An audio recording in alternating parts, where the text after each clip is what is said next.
설계도 한 장으로 프랑스가 30년 동안 한국에서 11조 원을 뜯어갔습니다. 배 한 척을 만들 때마다 150억 원이 파리로 넘어갔죠. 프랑스 회사의 회장은 시가를 문 채 비웃었습니다. 한국은 영원히 우리의 조립공이야. 제조는 한국이 하고 돈은 프랑스가 번다. 그런데 어느 차가운 새벽, 통영 앞바다에서 작은 배 한 척이 조용히 항구를 떠났습니다. 그 순간 30년간 한국을 짓밟아온 프랑스의 한 고위 관료는 두 다리의 힘이 풀렸습니다. 숙적 일본마저 발칵 뒤집혔죠. 저 작은 배 한 척이 도대체 무엇이었길래 거대한 제국이 무너진 그날의 충격적인 전말을 지금 공개합니다. 시작하기 전 구독과 좋아요, 그리고 대한민국 파이팅 댓글로 한국을 응원해주세요. 그날 저는 파리에서 비행기를 타고 꼬박 12시간을 날아왔습니다. 한국의 남쪽 끝, 통영이라는 작은 항구였죠. 평생 한국을 수십 번 드나들었지만 그날처럼 심장이 쿵쿵 뛴 적은 단 한 번도 없었습니다. 이른 새벽이었어요. 부두에는 짭짤한 바다, 냄새와 차가운 안개가 자욱하게 깔려 있었습니다. 저는 두꺼운 코트깃을 세우고 부둣가 끝에 홀로 서 있었죠. 장갑을 낀 손끝이 미세하게 떨렸습니다. 추위 때문이 아니었어요. 두려움 때문이었습니다. 제 이름은 자크 르메르입니다. 프랑스 경제산업부에서 30년 동안 전략산업을 책임진 사람이죠. 한국 사람들은 제 이름을 모를 겁니다. 하지만 여러분이 타는 배, 여러분이 만든 그 거대한 가스, 운반선의 가장 깊은 곳에는 언제나 제 나라 프랑스의 도장이 찍혀 있었습니다. 저는 바로 그 도장을 30년간 지켜온 사람입니다. 그날 새벽, 안개를 가르고 작은 배 한 척이 조용히 부두를 떠났습니다. 길이는 보잘것없었어요. 제가 평생 봐온 거대한 운반선들에 비하면 장난감처럼 작은 배였죠. 뱃머리에는 영어와 숫자가 섞인 이름표 하나가 붙어 있었습니다. KC2C. 그 글자를 본 순간 저는 숨이 턱 막혔습니다. 옆에 서 있던 제 보좌관이 조심스럽게 물었어요. 장관님, 정말 괜찮으십니까? 안색이 너무 안 좋으십니다. 저는 대답하지 못했습니다. 그저 멀어지는 그 작은 배의 꽁무니만 멍하니 바라봤죠. 입안이 바싹 말라붙었습니다. 여러분, 저 작은 배 한 척이 무엇을 의미하는지 그때 저는 정확히 알고 있었습니다. 그건 단순한 배가 아니었어요. 그건 제가 30년간 쌓아 올린 거대한 제국의 무덤이었습니다. 프랑스가 한국을 소나기에 쥐고 흔들던 시대, 그 황금 같던 시대의 마지막을 알리는 조종이었던 거죠. 조금만 숫자 이야기를 해드리겠습니다. 한국 조선소가 가스 운반선을 한 척 만들 때마다 그 배값의 일부가 고스란히 제 나라 프랑스로 흘러 들어왔습니다. 한 척당 무려 150억 원이었어요. 한국의 피땀 어린 기술자들이 용접 불꽃을 튀기며 만든 배인데 그 알짜배기 돈은 바다 건너 파리의 한 회사가 가만히 앉아서 챙겨갔던 겁니다. 그게 1년도 아니고 10년도 아니었습니다. 무려 30년이었어요. 그 30년 동안 한국이 프랑스에 갖다 바친 돈을 다 합치면 자그마치 11조 원이 넘습니다. 11조 원. 한국이라는 나라가 자기 손으로 배를 만들면서 그 배 한 척 한 척마다 우리에게 조공을 바친 셈이죠. 저는 그 돈으로 살았습니다. 제 조국 프랑스의 한 회사가 그 돈으로 먹고 살았어요. 그리고 저는 정부 관료로서 그 돈줄을 지키는 파수꾼이었습니다. 그게 제 일이었고 저는 그 일에 추호의 부끄러움도 없었습니다. 적어도 그날 새벽 통영 앞바다에서 저 작은 배를 보기 전까지는요. 그런데 이 이야기는 한 회사의 이야기가 아닙니다. 한 사람의 이야기도 아니에요. 이건 프랑스와 한국, 두 나라 사이에 벌어진 30년 전쟁의 이야기입니다. 기술이라는 무기를 손에 쥔 자가 어떻게 상대를 무릎 꿇리는지, 그리고 그 무릎 꿇었던 자가 어떻게 다시 일어서는지에 대한 이야기죠. 부두에 선 채로 저는 떨리는 손으로 코트 주머니 속 낡은 사진 한 장을 꺼냈습니다. 30년도 더 된 사진이었어요. 거기에는 젊은 시절의 제가 있었고 그 옆에는 한 한국 남자가 어색하게 웃고 있었습니다. 저는 그 남자의 이름을 30년 동안 잊고 살았습니다. 아니, 잊으려고 애썼다는 게 더 정확하겠네요. 그 남자의 이름은 김상철이었습니다. 그리고 그 이름을 떠올리는 순간 제 가슴 한구석이 칼로 베인 것처럼 시려왔습니다. 제가 비웃었던 사람, 제가 짓밟았던 꿈, 제가 코웃음 치며 사무실 밖으로 내쫓았던 한 사내, 그 사내가 30년이 지난 지금 저를 이렇게 무너뜨릴 줄을 저는 정말 꿈에도 몰랐습니다. 여러분께 그 이야기를 처음부터 들려드리려고 합니다. 프랑스가 어떻게 한국 바다의 왕이 되었는지, 우리가 얼마나 오만했는지, 그리고 그 오만이 어떻게 산산조각 났는지를요. 어쩌면 이 이야기는 제 평생의 가장 부끄러운 고백이 될 겁니다. 하지만 저는 이제 더 이상 도망치지 않겠습니다. 이야기는 30년 전 프랑스 파리의 한 회사 회장실에서 시작됩니다. 그곳에서 저는 한 남자를 만났어요. 제 인생을 통째로 바꿔놓은 남자였죠. 그는 차갑고 거만하고 그리고 누구보다 잔인한 사람이었습니다. 30년 전 어느 봄날이었습니다. 저는 막 경제산업부의 젊은 사무관으로 임명된 참이었어요. 가슴엔 야망이 가득했고 머릿속엔 조국 프랑스를 세계 최고로 만들겠다는 꿈이 넘쳤습니다. 그런 제게 첫 임무가 떨어졌죠. 프랑스의 한 회사를 만나 협력 방안을 논의하라는 것이었습니다. 그 회사의 이름을 들으면 한국 사람 대부분은 고개를 갸웃할 겁니다. GTT라는 회사였어요. 이름조차 생소하시죠? 하지만 이 회사는 당시 전 세계 바다를 조용히 그러나 완벽하게 지배하고 있었습니다. 가스를 실어 나르는 거대한 배의 심장. 그러니까 영하 163도의 액체 가스를 담는 거대한 통을 만드는 설계, 기술을 손에 쥐고 있었거든요. 이게 얼마나 무서운 기술이냐고요? 제가 쉽게 설명해 드리겠습니다.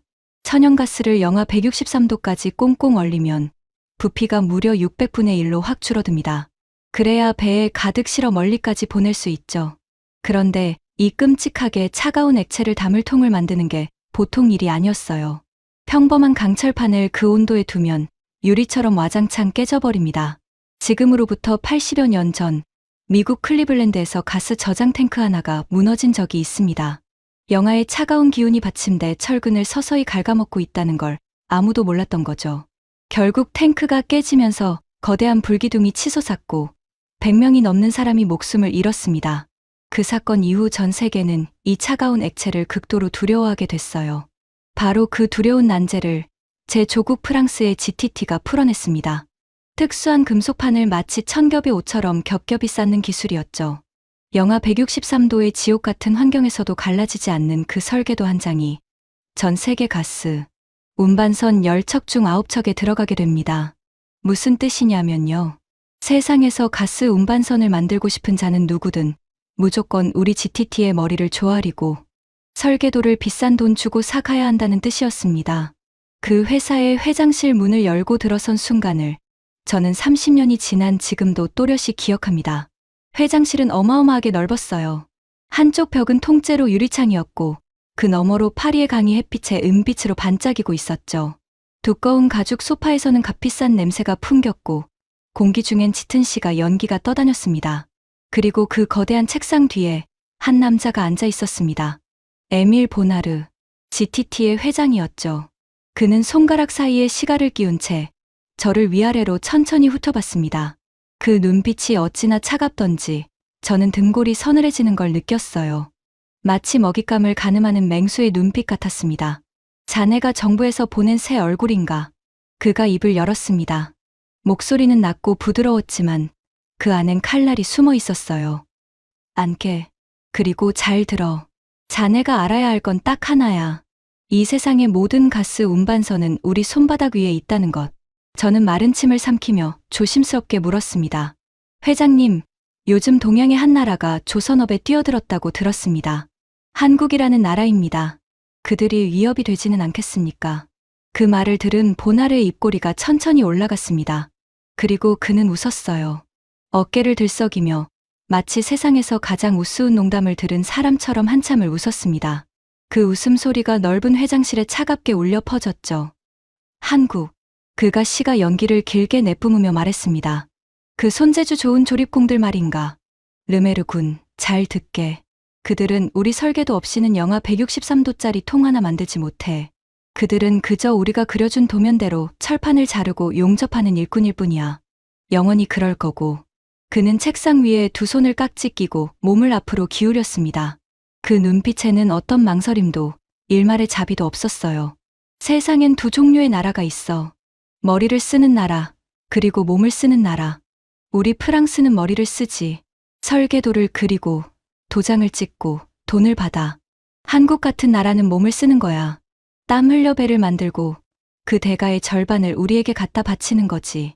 제조는 한국이 하고 돈은 프랑스가 번다. 이게 세상의 질서야. 자연의 법칙이라고.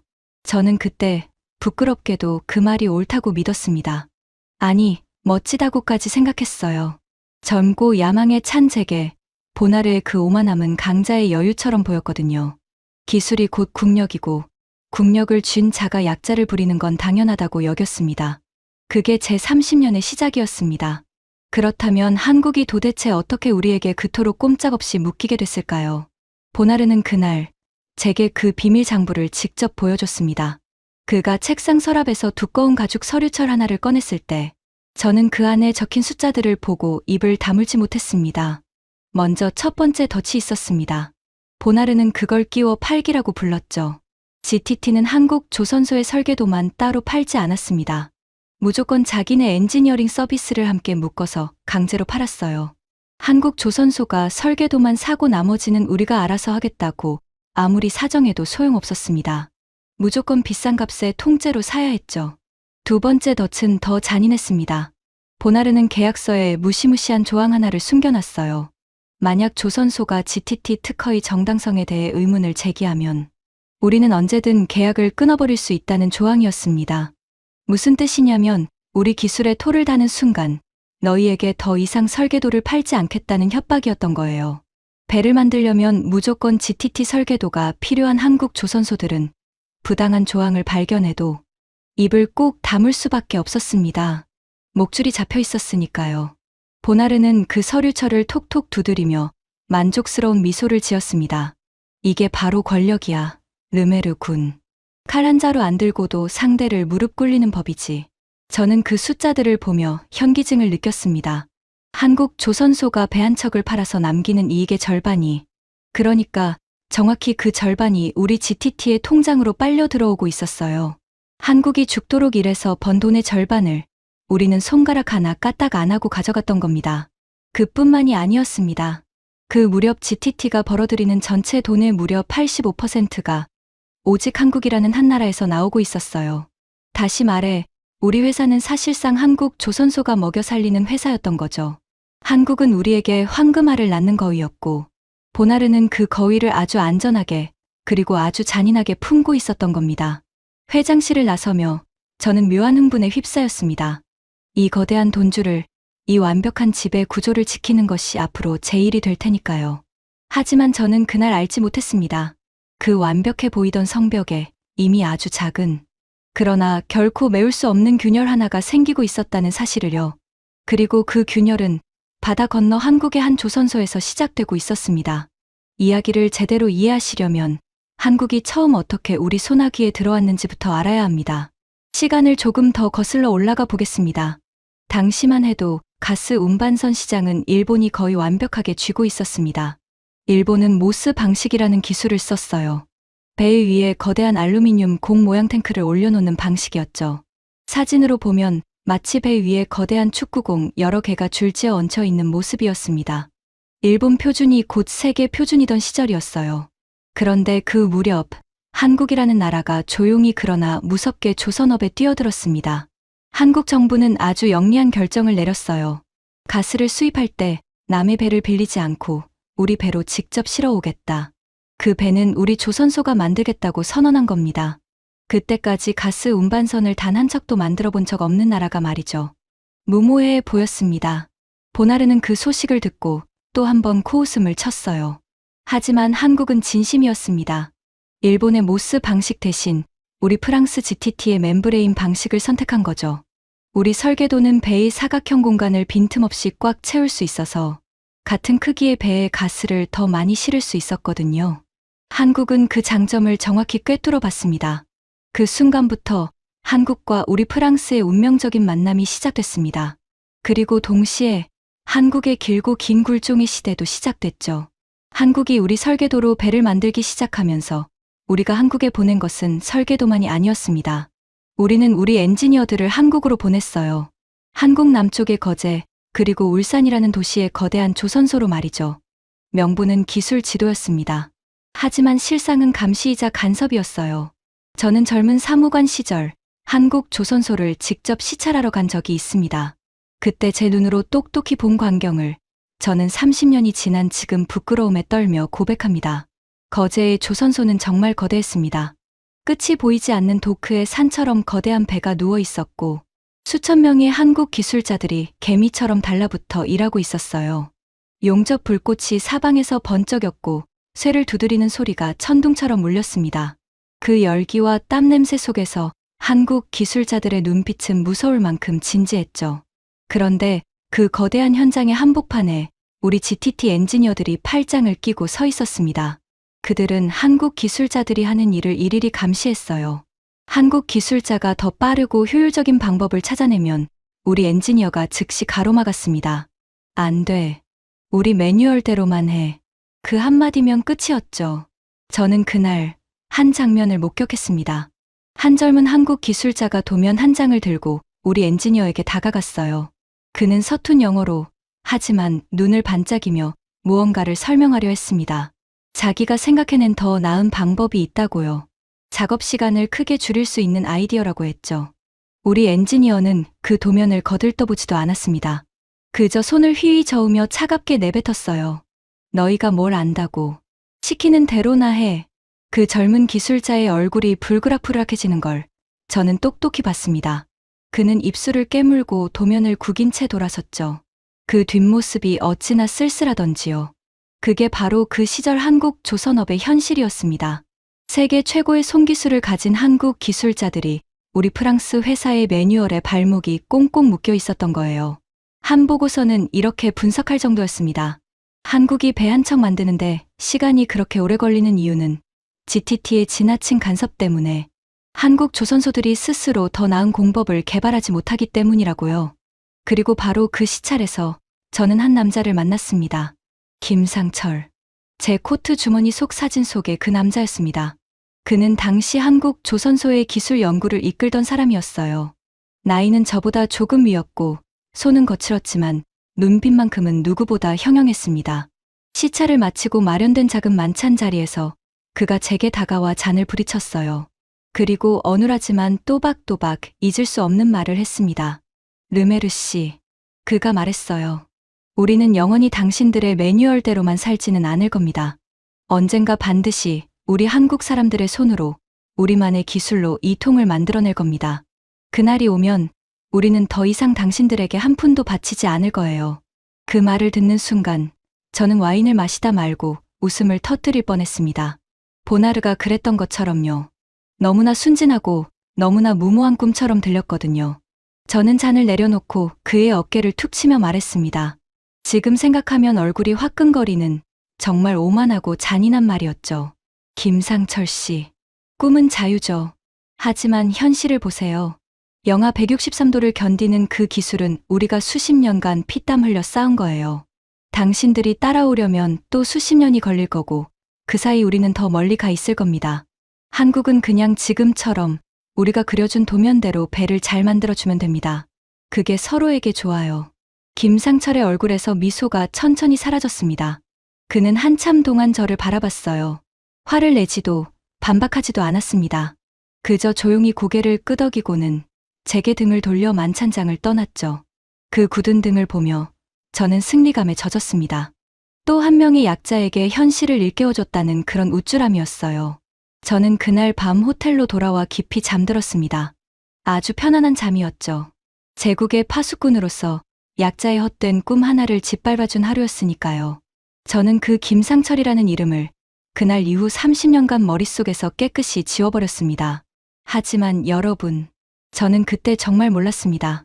제가 비웃었던 그 한 사내의 꿈이 결코 죽지 않았다는 사실을요. 그 꿈은 한국이라는 나라의 깊은 땅속에서 30년 동안 끈질기게 살아남아 자라고 있었습니다. 그리고 그 꿈은 김상철이라는 한 사람을 넘어 다음 세대로 또 그 다음 세대로 조용히 이어지고 있었어요. 물론 그 30년이 순탄했던 건 아닙니다. 한국은 자기 기술로 만들겠다는 그 꿈을 향해 정말로 도전했어요. 그리고 그 첫 번째 도전은 입에 담기도 처참한 실패로 끝나고 맙니다.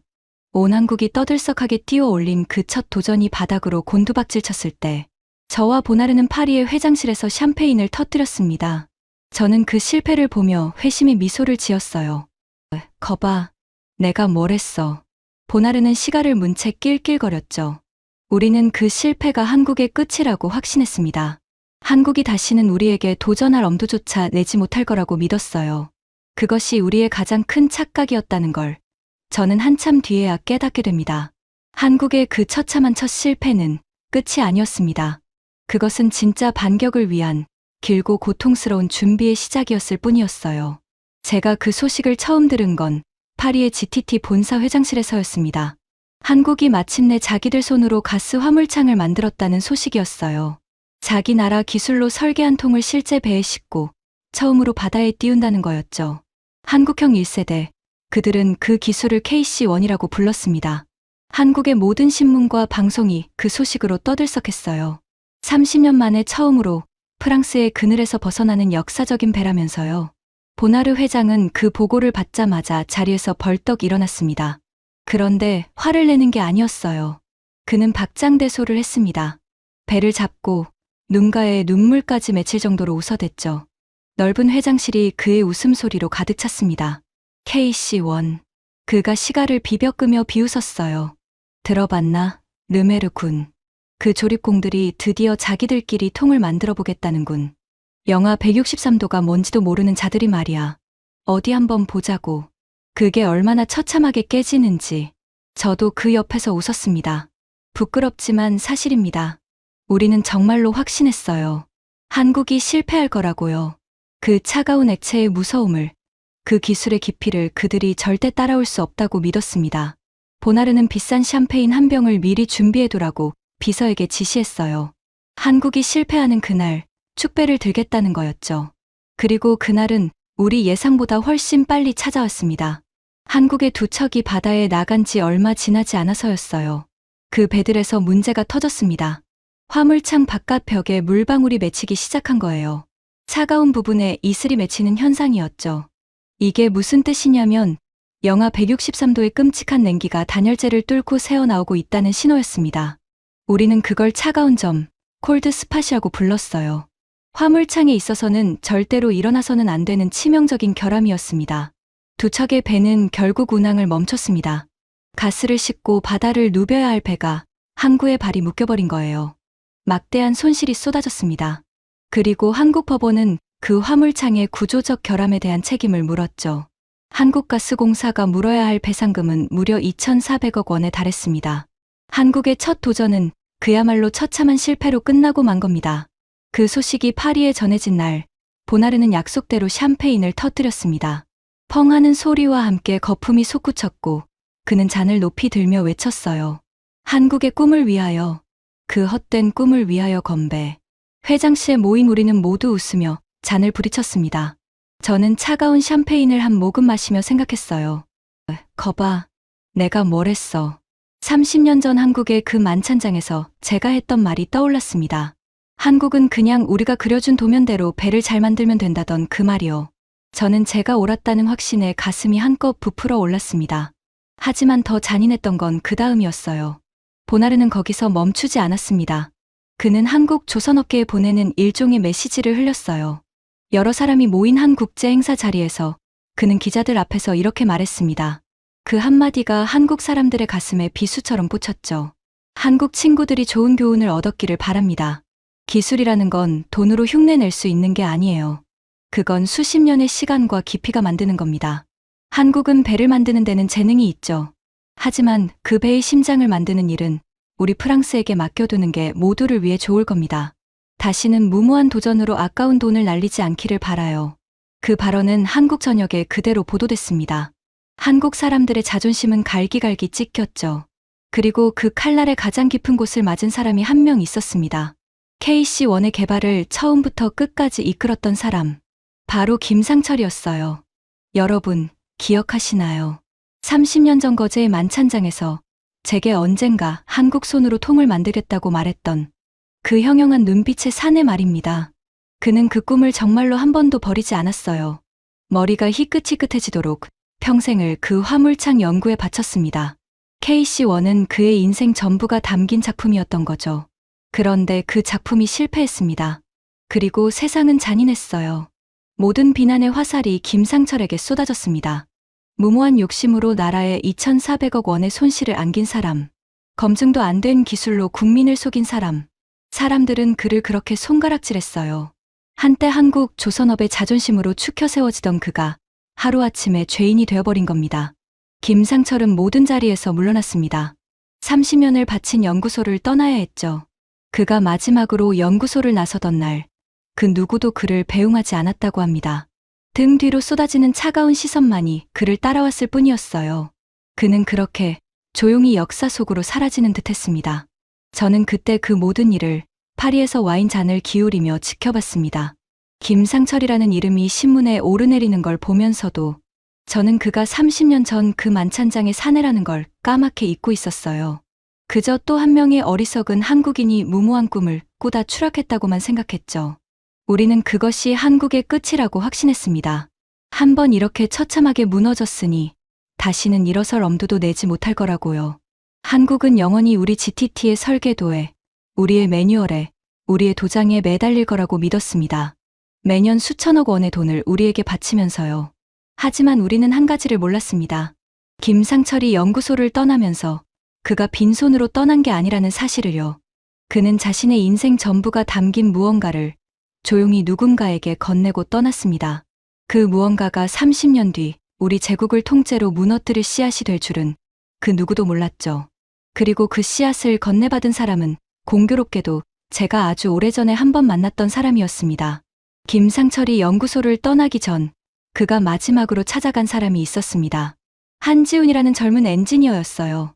이 이름을 듣고 여러분은 모르시겠지만 저는 한참 뒤에 이 이름을 다시 들었을 때 등골이 오싹해졌습니다.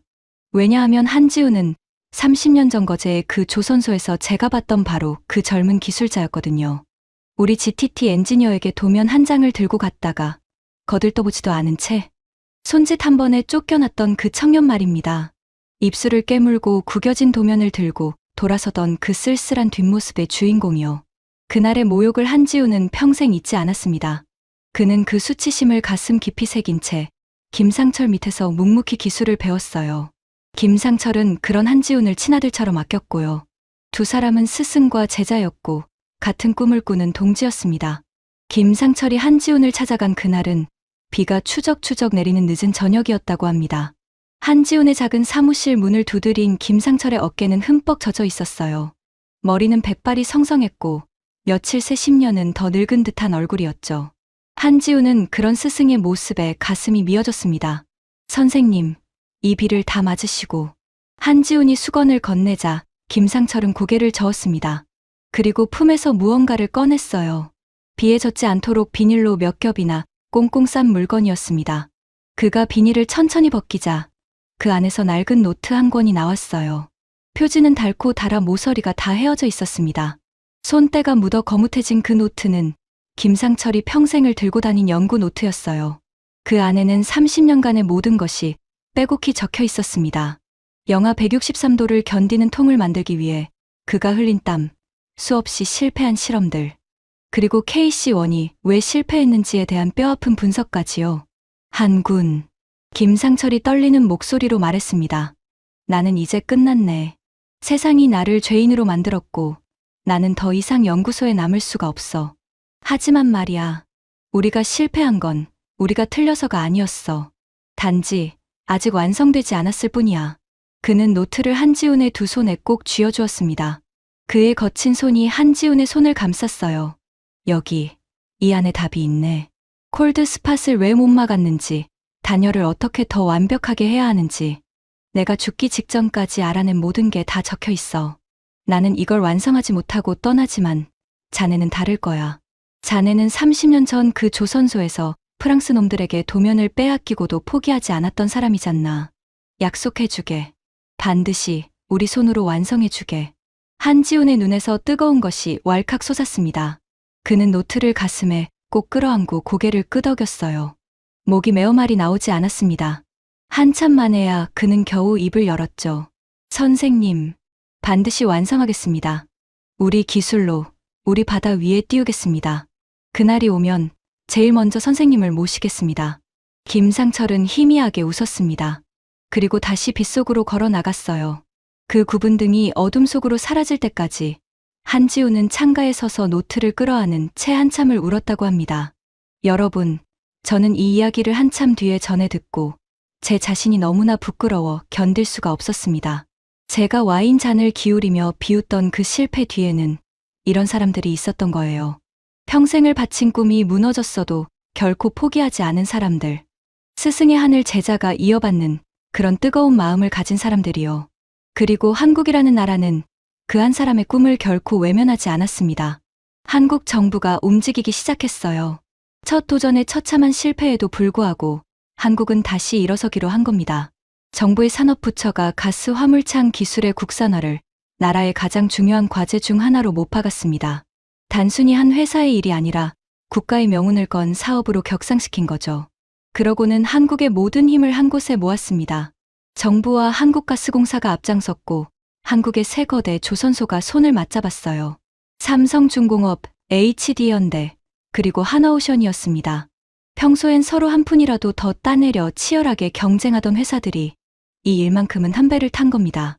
거기에 대학과 연구기관까지 모두 뭉쳤죠. 그들이 새롭게 도전한 기술의 이름이 바로 KC2C였습니다. 김상철의 노트에 담긴 30년의 지혜를 바탕으로 한지훈이 그 개발의 한가운데 섰어요. 그는 스승의 노트를 책상 위에 펼쳐놓고 밤이고 낮이고 연구에 매달렸습니다. 실패의 원인을 하나하나 파헤쳤고 노트에 적힌 답을 현실로 만들어갔죠. 그 소식은 바다 건너 파리에도 전해졌습니다. 보나르는 또 한 번 코웃음을 쳤어요. 한국이 또 시작이군. 한 번 데이고도 정신을 못 차렸어. 좋아. 또 한 번 망신을 당하겠다는데 누가 말리겠나. 그는 대수롭지 않게 여겼습니다. 하지만 저는 그날 처음으로 조금 이상한 기분을 느꼈습니다. 보고서에 적힌 한 이름 때문이었어요. 한지훈. 어딘가 익숙한 이름이었지만 그게 누구인지 그때는 떠올리지 못했죠. 그저 가슴 한구석이 까닭없이 서늘해지는 걸 느꼈을 뿐입니다. 마치 오래전에 묻어둔 무언가가 땅을 뚫고 올라오기 시작하는 그런 불길한 느낌이었어요. 저는 그 느낌을 애써 무시했습니다. 한국 따위가 우리를 위협할 리 없다고 스스로에게 되뇌었죠. 하지만 그 작은 불안은 시간이 갈수록 점점 더 커져만 갔습니다. 시간이 흘렀습니다. 한국의 도전은 우리 예상보다 훨씬 끈질겼어요. 한지훈과 그의 동료들은 수년 동안 KC2C에 매달렸습니다. 그들은 김상철의 노트를 거의 달아 없어질 때까지 들여다봤어요. 실패한 부분을 보완하고 또 보완했죠. 콜드 스팟이 생겼던 그 치명적인 약점을 잡기 위해 단열 구조를 완전히 새롭게 설계했습니다. 한번 무너졌던 사람들이라 그들은 누구보다 신중했어요. 그러던 어느 날 제 책상에 한 통의 보고서가 올라왔습니다. 한국의 KC2C에 대한 기술 분석 보고서였어요. 우리 GTT의 정보 담당자들이 한국의 기술을 몰래 분석한 자료였죠. 저는 별 생각 없이 그 보고서를 집어들었습니다. 어차피 또 한 번의 실패 소식이려니 했어요. 하지만 그 보고서를 읽어내려가던 제 손이 어느 순간 멈췄습니다. 거기엔 이렇게 적혀 있었어요. 한국형 화물창 KC2C의 2차 방벽 구조가 우리 GTT의 설계보다 더 안전한 것으로 평가된다고요. 저는 그 문장을 다시 읽었습니다. 한 번, 두 번, 세 번이요. 제 눈을 의심했죠. 2차 방벽이라는 게 뭔지부터 설명을 드려야겠네요. 화물창은 영하 163도의 가스가 새어나가지 못하도록 두 겹의 벽으로 막아둡니다. 1차 방벽이 뚫리더라도 2차 방벽이 최후의 보루로 막아주는 거죠. 그게 바로 화물창 안전의 핵심입니다. 그런데 그 가장 중요한 안전장치에서 한국의 기술이 우리를 앞섰다는 겁니다. 우리 프랑스가 수십 년간 세계 최고라고 자부해온 바로 그 부분에서요. 저는 보고서를 책상에 탁 내려놓았습니다. 이마에 식은땀이 배어나오는 게 느껴졌어요. 손가락 끝이 차갑게 식어갔습니다. 저는 애써 마음을 다잡으며 생각했죠. 말도 안 돼. 분석이 잘못된 거야. 한국이 어떻게 우리를 넘어서 그 손재주 좋은 조립공들이 어떻게. 저는 그 보고서를 서랍 깊숙이 처박았습니다. 보지 않은 셈치기로 한 거예요. 하지만 그날 밤 저는 잠을 이루지 못했습니다. 자꾸만 그 문장이 머릿속에 맴돌았어요. 더 안전하다. 우리보다 더 안전하다. 그 한마디가 제 확신에 처음으로 작은 금을 그었습니다. 며칠 뒤 저는 결국 보나르를 찾아갔습니다. 그 보고서를 들고서요. 저는 조심스럽게 보나르에게 그 내용을 전했습니다. 한국의 KC2C가 어쩌면 우리 기술을 위협할지도 모른다고요. 안전성 평가에서 우리를 앞섰다는 분석이 있다고요. 보나르의 반응은 제 예상과 전혀 달랐습니다. 그는 화를 냈어요. 펄쩍 뛰며 책상을 내리쳤죠. 그게 무슨 헛소리야. 한국이 우리를 앞서. 르메르, 자네 정신이 어떻게 된 거 아닌가. 그의 얼굴이 시뻘겋게 달아올랐습니다. 그 보고서를 누가 봤나. 당장 없애버려. 그리고 그딴 분석을 한 자가 누구야. 그자도 입을 다물게 만들어. 한국의 기술이 우리를 넘어섰다는 말이 단 한마디라도 새어나가면 우리 GTT의 신화가 무너지는 거야. 알겠나. 저는 그때 보나르의 눈빛을 봤습니다. 거기엔 분노만 있는 게 아니었어요. 자세히 들여다보니 그 깊은 곳에 두려움이 숨어 있었습니다. 그토록 오만하고 자신만만하던 보나르가 처음으로 무언가를 두려워하고 있었던 거예요. 한국이라는 나라를요. 그 두려움을 감추기 위해 보나르는 더욱 잔인해졌습니다. 그는 한국 조선소들을 향한 압박의 수위를 한 단계 끌어올렸어요. 한국에 보낸 우리 엔지니어들에게 한국의 자체 기술 개발을 사사건건 방해하라고 지시했습니다. 한국 조선소가 KC2C를 위한 어떤 시도를 해도 그 옆에서 끊임없이 트집을 잡고 발목을 잡으라는 거였죠. 또한 그는 한국가스공사를 향해 은근한 협박을 흘렸습니다. 만약 한국이 끝까지 자체 기술을 고집한다면 GTT는 한국에 대한 기술 지원을 전면 중단할 수도 있다고요. 한국이 아직 운항 중인 수백 척의 배는 모두 우리 설계도로 만든 것이었으니 그 지원이 끊기면 한국 조선업 전체가 휘청일 수 있었습니다. 그건 명백한 갑질이자 협박이었어요. 저는 그 지시를 충실히 따랐습니다. 부끄럽지만 저는 여전히 우리 제국의 파수꾼이었으니까요. 하지만 제 마음 한구석에서는 그 작은 균열이 점점 더 벌어지고 있었습니다. 우리가 이렇게까지 한국을 두려워하고 이렇게까지 잔인하게 방해해야 한다는 사실 자체가 무언가 잘못되어 가고 있다는 증거 아니었을까요? 그리고 얼마 지나지 않아 그 작은 균열은 도저히 막을 수 없는 거대한 틈으로 벌어지게 됩니다. 우리가 그토록 감추려 했던 진실이 마침내 온 세상 앞에 드러나기 시작한 거예요. 한국의 KC2C에 대한 소문은 우리가 아무리 막으려 해도 새어나갔습니다. 가장 먼저 반응한 건 뜻밖에도 일본이었어요. 여러분도 아시다시피 일본은 한때 가스 운반선 시장의 절대 강자였습니다. 배 위에 거대한 알루미늄 공을 올리는 모스 방식으로 30년 가까이 세계를 호령했죠. 일본 표준이 곧 세계 표준이던 시절이 있었어요. 하지만 그 일본을 다름 아닌 한국이 무너뜨렸습니다. 한국이 우리 프랑스의 멤브레인 방식으로 더 효율적인 배를 만들어내면서 일본의 모스 방식은 시장에서 밀려났거든요. 일본 입장에서 한국은 자기들을 끌어내린 뼈아픈 숙적이었던 셈이죠. 그런 일본이라면 한국의 새 도전을 누구보다 신랄하게 비웃을 거라고 저는 생각했습니다. 그런데 일본의 반응은 정반대였어요. 일본의 한 원로 조선 기술자가 한 강연에서 이렇게 말한 겁니다. 그 발언이 업계에 조용한 파문을 일으켰죠. 우리 일본은 한국에게 시장을 빼앗긴 뒤 그들을 그저 운이 좋았던 추격자라고만 여겼습니다. 하지만 이번 한국형 화물창을 보고 생각이 완전히 바뀌었어요. 한국은 단순히 남의 기술을 잘 베끼는 나라가 아닙니다. 그들은 이제 아무도 가지 못한 길을 스스로 만들어내고 있어요. 솔직히 말하겠습니다. 우리가 그토록 자부하던 기술 강국 일본도 끝내 이루지 못한 일을 한국이 해내고 있는 겁니다. 숙적이었던 일본의 입에서 나온 그 인정은 그 어떤 칭찬보다 무겁게 다가왔습니다. 저는 그 소식을 듣고 가슴이 철렁 내려앉았어요. 일본마저 한국을 인정하기 시작했다는 건 이게 단순한 소문이 아니라는 뜻이었으니까요. 그뿐만이 아니었습니다. 이번엔 중국이 변수로 떠올랐어요. 당시 중국은 막대한 정부 지원금을 등에 업고 가스 운반선 시장에서 무섭게 한국을 추격하고 있었습니다. 중국은 우리 GTT의 설계도를 똑같이 사용하면서도 정부 보조금 덕분에 가격을 후려쳐 경쟁력을 높이고 있었죠. 보나르는 이 중국 카드를 한국을 압박하는 데 써먹으려 했습니다. 한국이 까불면 우리는 중국에 더 좋은 조건으로 기술을 넘기면 그만이야. 중국이 한국을 밀어내면 우리는 또 그 로열티를 받으면 되는 거고. 그는 한국과 중국을 저울질하며 흐뭇해했어요. 하지만 바로 그 지점에서 보나르는 결정적인 계산 착오를 했습니다. 만약 한국이 우리 GTT의 설계도를 완전히 버리고 자기 기술로 갈아탄다면 어떻게 될까요? 한국은 더 이상 우리에게 배 한 척당 150억 원의 로열티를 내지 않아도 됩니다. 그 돈이 고스란히 한국, 조선소의 경쟁력이 되는 거예요. 다시 말해, 한국이 우리 로열티를 끊는 순간 한국의 가격 경쟁력은 다시 폭발적으로 살아납니다. 정부 보조금으로 겨우 따라오던 중국은 다시 저만치 뒤로 밀려나게 되는 거죠. 우리 GTT의 설계도에 묶여있던 한국의 발목이 풀리면 한국은 누구도 따라올 수 없는 진짜 강자가 되는 겁니다. 보나르는 그 무서운 가능성을 끝내 외면했어요. 그리고 마침내 결정타가 날아왔습니다. 제 인생에서 가장 잊을 수 없는 보고서가 제 책상 위에 올라온 그날이었죠.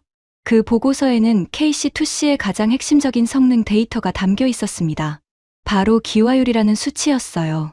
기화율이 뭐냐면 영하 163도로 얼린 가스를 배로 실어 나르는 동안 그 가스가 자연스럽게 다시 기체로 날아가 버리는 비율입니다. 이 기화율이 낮을수록 더 좋은 화물창이에요. 가스를 덜 손해보고 더 멀리, 더 많이 나를 수 있으니까요.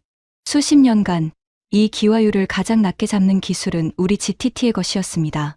그건 우리의 자존심이자 누구도 넘볼 수 없는 영역이라고 믿었죠. 그런데 그 보고서의 숫자를 본 순간 저는 온몸이 얼어붙었습니다. KC2C의 기화율이 우리 GTT의 것보다 더 낮았던 거예요. 한국의 화물창이 우리보다 가스를 덜 잃고 있었습니다. 단열 성능에서 한국이 우리를 완전히 넘어선 겁니다.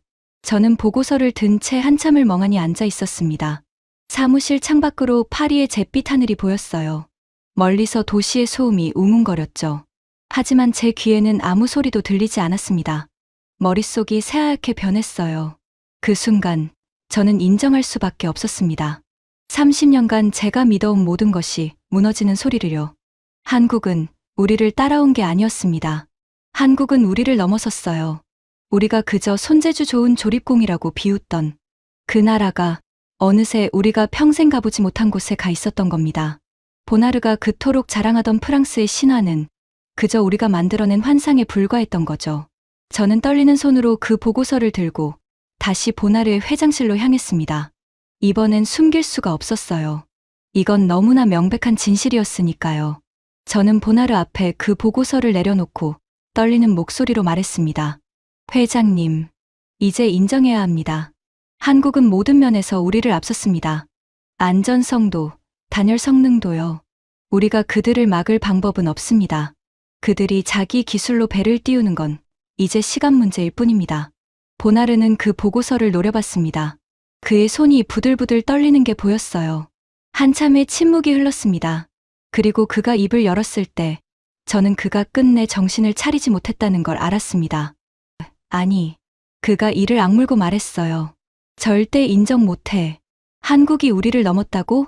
천만에. 그들이 아무리 좋은 통을 만들어도 소용없어. 세상의 어떤 선주도 검증되지 않은 한국 기술 따위를 믿지 않을 테니까. 그들에겐 30년의 실적이 없어. 신뢰가 없다고. 보나르는 자리에서 벌떡 일어나 창가로 걸어갔습니다. 그리고 파리의 하늘을 노려보며 차갑게 내뱉었어요. 그 목소리엔 끝을 모르는 도끼가 서려 있었습니다. 르메르, 지금부터 우리가 가진 모든 힘을 동원해서 한국을 짓밟아. 우리 변호사들을 풀어서 그들의 기술에 특허 소송을 걸어. 우리가 한국에 보낸 엔지니어들을 전부 철수시켜서 한국의 배건조를 마비시켜. 국제인증기관에 손을 써서 한국의 새 기술이 절대 인증을 받지 못하게 막아. 무슨 수를 써서라도 그 첫 배가 바다에 뜨는 걸 막아야 해. 그게 우리의 마지막 전쟁이야. 저는 그 잔인한 명령 앞에서 처음으로 망설였습니다. 30년간 단 한 번도 보나르의 명령에 토를 단 적이 없던 제가요. 제 안에서 무언가가 외치고 있었어요. 이건 옳지 않다고. 우리가 이렇게까지 비겁해질 필요는 없다고요. 하지만 보나르는 멈추지 않았습니다. 그는 정말로 모든 더러운 수단을 동원하기 시작했어요. 그날부터 한국 조선소들을 향한 GTT의 마지막 발악이 시작된 겁니다. 소송과 협박, 그리고 방해 공작이 빗발쳤죠. 한국이 그토록 오래 꿈꿔온 첫 항해를 앞두고 가장 거대한 폭풍이 몰아치기 시작한 겁니다. 다윗과 골리앗의 마지막 싸움이 이제 막 시작되려 하고 있었어요. 과연 한지훈과 한국의 작은 배 한 척은 이 거대한 프랑스 제국의 마지막 발악을 견뎌낼 수 있을까요? 그리고 저는 30년간 골리앗의 편에 서 있던 저는 과연 어느 편에 서게 될까요? 그 답은 통영 앞바다에서 밝혀지게 됩니다. 보나르의 마지막 전쟁은 정말 치졸했습니다. 그는 자기 입으로 명령한 모든 더러운 수단을 쏟아부었어요. 먼저 우리 GTT의 변호사 군단이 움직였습니다. 한국의 KC2C가 우리 특허를 침해했다며 거대한 소송을 걸겠다고 으름장을 놓았죠. 사실 근거도 빈약한 트집이었습니다. 하지만 소송이라는 건 이기고 지고를 떠나 상대를 지치게 만드는 무기였어요. 보나르는 한국을 소송의 늪에 빠뜨려 시간을 끌려 했던 겁니다. 그 다음 그는 한국에 파견된 우리 GTT 엔지니어들을 전부 철수시켰습니다. 한국 조선소에서 한참 건조 중이던 다른 배들이 갑자기 우리 기술 지원이 끊겨 발이 묶였어요. 보나르는 그걸로 한국 조선업 전체를 흔들 수 있다고 믿었죠. 한국이 무릎을 꿇고 다시 우리에게 매달릴 거라고요. 마지막으로 그는 국제인증기관에까지 손을 뻗었습니다. 한국의 새 화물창이 절대로 안전인증을 받지 못하도록 뒤에서 온갖 압력을 넣은 거예요. 검증되지 않은 기술이라는 딱지를 붙여서 그 첫 배가 영영 바다에 뜨지 못하게 만들려는 속셈이었습니다. 그 모든 공작을 지휘하면서 저는 매일 밤잠을 이루지 못했습니다. 제 손으로 한국을 짓밟는 그 일이 점점 더 견디기 힘들어졌어요. 30년 전 거제의 만찬장에서 제게 꿈을 말하던 김상철의 눈빛이 자꾸만 떠올랐습니다. 도면을 빼앗기고도 포기하지 않던 한지훈의 굳은 뒷모습도요. 우리는 지금 그 사람들이 평생을 바친 꿈을 짓밟고 있었던 겁니다. 비겁하게, 정정당당하지 못한 방법으로요. 하지만 여러분, 놀라운 일이 벌어졌습니다. 한국은 그 모든 폭풍을 견뎌냈어요. 소송 위협 앞에서도 한국은 물러서지 않았습니다. 한국가스공사와 새 조선소가 한 몸처럼 똘똘 뭉쳐 우리 GTT의 특허와는 전혀 다른 자기들만의 기술임을 당당히 증명해 보였죠. 우리 엔지니어들이 철수한 빈자리는 한국 기술자들이 스스로 메웠습니다. 오히려 그동안 우리 매뉴얼에 묶여 못하던 혁신적인 건조 방법을 마음껏 시도하면서 그들은 더 빠르고 효율적으로 배를 만들기 시작했어요. 우리의 방해가 도리어 한국을 더 강하게 만든 겁니다. 그리고 인증 문제마저 한국은 끝내 돌파했습니다. 한국의 화물창은 그 어떤 까다로운 검증 앞에서도 흠잡을 데 없는 안전성을 보여줬으니까요. 우리가 아무리 뒤에서 손을 써도 데이터가 너무나 완벽했기에 막을 도리가 없었습니다. 마침내 한국형 화물창을 실은 첫 배가 바다에 나갈 모든 준비를 마쳤다는 소식이 날아왔어요. 그 소식을 들은 날 저는 결심했습니다. 두 눈으로 직접 봐야겠다고요. 파수꾼으로서가 아니라 한 인간으로서요. 저는 보나르에게 알리지도 않고 혼자 비행기에 올랐습니다. 파리에서 꼬박 12시간을 날아 한국의 남쪽 끝 통영이라는 작은 항구에 도착했죠. 여러분, 이제 제 이야기는 처음으로 돌아옵니다. 그날 새벽 짭짤한 바다, 냄새와 차가운 안개 속에서 제가 부둣가에 홀로 서 있던 바로 그 장면 말입니다. 이른 아침에 부두는 사람들로 북적였습니다. 한국의 기자들, 조선소 사람들, 그리고 정부 관계자들이 다들 들뜬 얼굴로 모여 있었어요. 그들의 눈에는 어떤 벅찬 기대가 가득했습니다. 저는 코트깃을 세우고 사람들 틈에서 조금 떨어진 곳에 섰습니다. 아무도 저를 알아보지 못했죠. 그리고 저는 그 작은 배를 봤습니다. KC2C. 제가 평생 봐온 거대한 운반선들에 비하면 장난감처럼 작은 배였어요. 하지만 그 배는 제가 본 그 어떤 배보다 거대해 보였습니다. 왜냐하면 그 배에는 우리 프랑스 GTT의 도장이 단 하나도 찍혀 있지 않았으니까요. 한국의 기술로 설계한 통에 한국의 가스를 가득 싣고 한국의 바다를 항해하는 첫 배였습니다. 30년 만에 처음으로 한국이 우리에게 단 한 푼의 로열티도 내지 않고 띄우는 배였어요.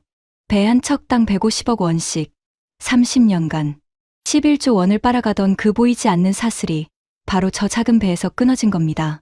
제 손끝이 떨렸습니다. 추위 때문이 아니었어요. 그건 제 30년이 보나르의 제국이 프랑스의 신화가 무너지는 순간이었으니까요. 그때 부두 한쪽에서 작은 소란이 일었습니다. 사람들이 길을 터주는 사이로 휠체어 한 대가 천천히 다가오고 있었어요. 그 휠체어를 미는 사람은 머리가 희끗희끗한 중년의 남자였습니다. 그 얼굴을 본 순간 저는 숨이 멎는 것 같았어요. 한지훈이었습니다. 30년 전 거제에서 우리에게 도면을 빼앗기고 돌아서던 그 청년이 어느새 백발이 섞인 중년이 되어 있었던 거죠. 그리고 그 휠체어에 앉아있던 사람을 본 순간 저는 다리의 힘이 풀려 비틀거렸습니다. 김상철이었어요. 30년 전 그 형형한 눈빛의 사내가 이제는 너무나 늙고 쇠약해진 모습으로 거기 앉아 있었습니다. 한때 나라에 손실을 안긴 죄인이라 손가락질 받고 모든 자리에서 쫓겨났던 그 사람이요.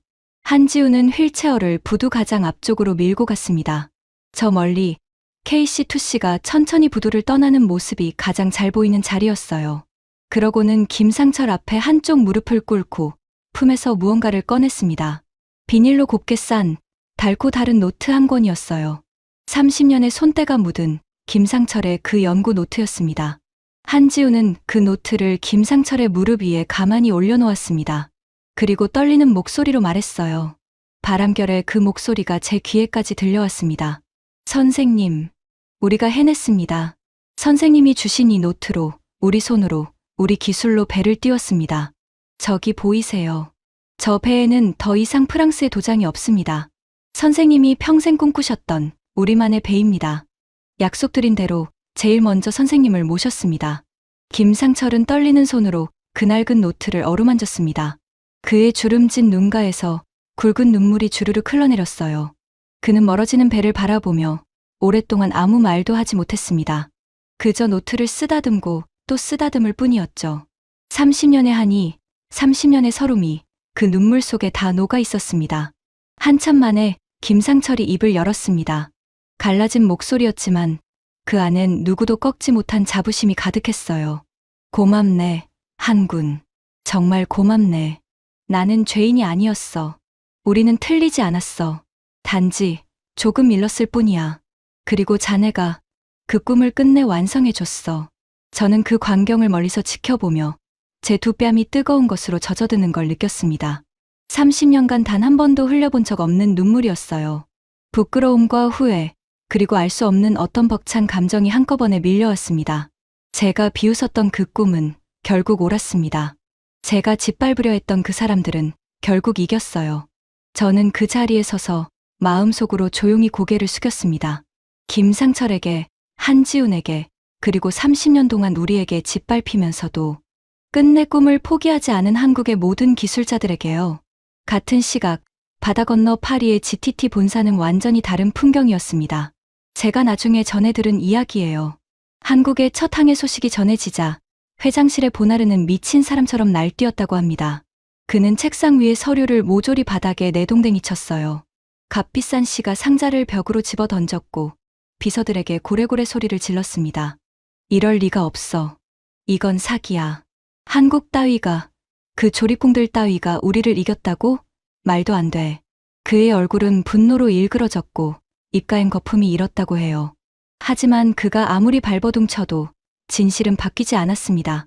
우리 GTT가 벌어들이는 돈의 85%가 오직 한국에서 나왔다는 사실을 기억하시죠?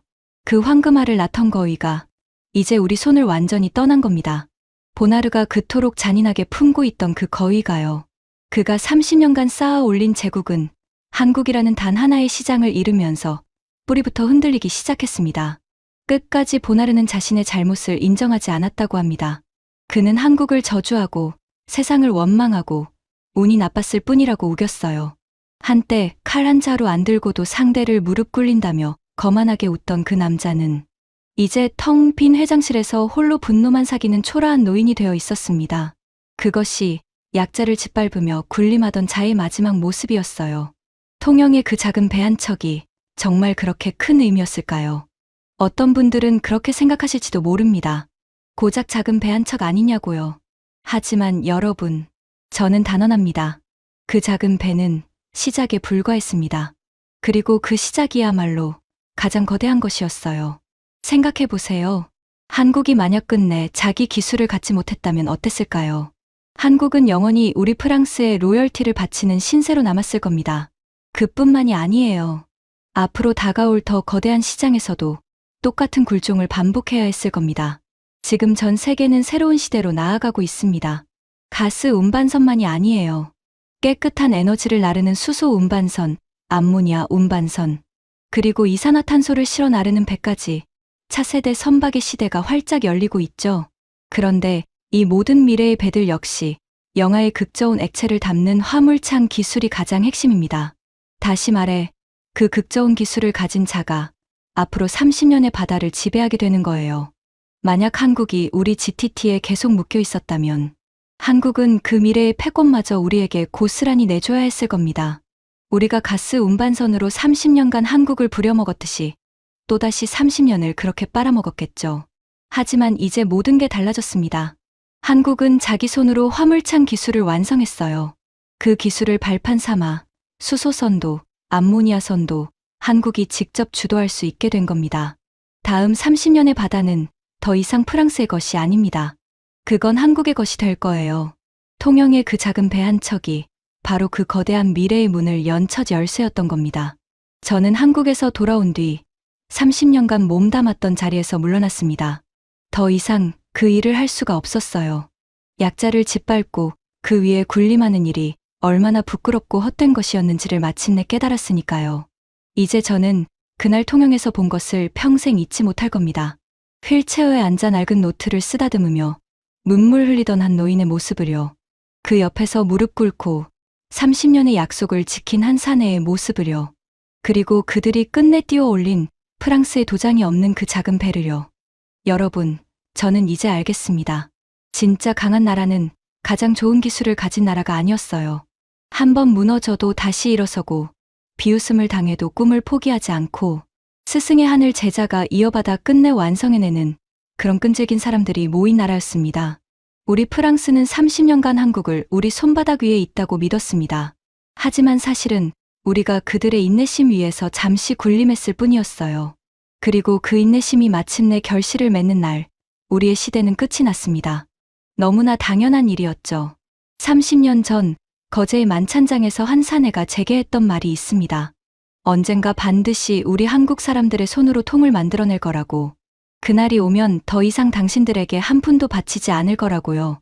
저는 그때 그 말을 비웃었습니다. 하지만 그 말은 30년 만에 정확히 현실이 되었어요. 통영 앞바다의 그 차가운 새벽의 말입니다.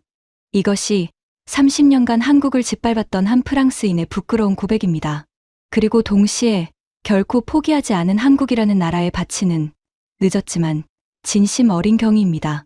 지금까지 30년간 한국을 짓밟아온 프랑스 관료의 고백으로 들려드린 한국 조선업이 프랑스의 독점을 끝낸 이야기였습니다. 한번 무너져도 다시 일어서고 비웃음 속에서도 끝내 꿈을 포기하지 않은 우리 기술자들의 이야기죠. 이 자랑스러운 이야기가 더 많은 분들께 닿을 수 있도록 널리 공유해주세요. 포기하지 않는 한 사람의 집념이 끝내 나라의 미래를 바꿉니다. 영상이 마음에 드셨다면 구독과 좋아요도 부탁드립니다. 지금까지 감동 새벽이었습니다. 감사합니다.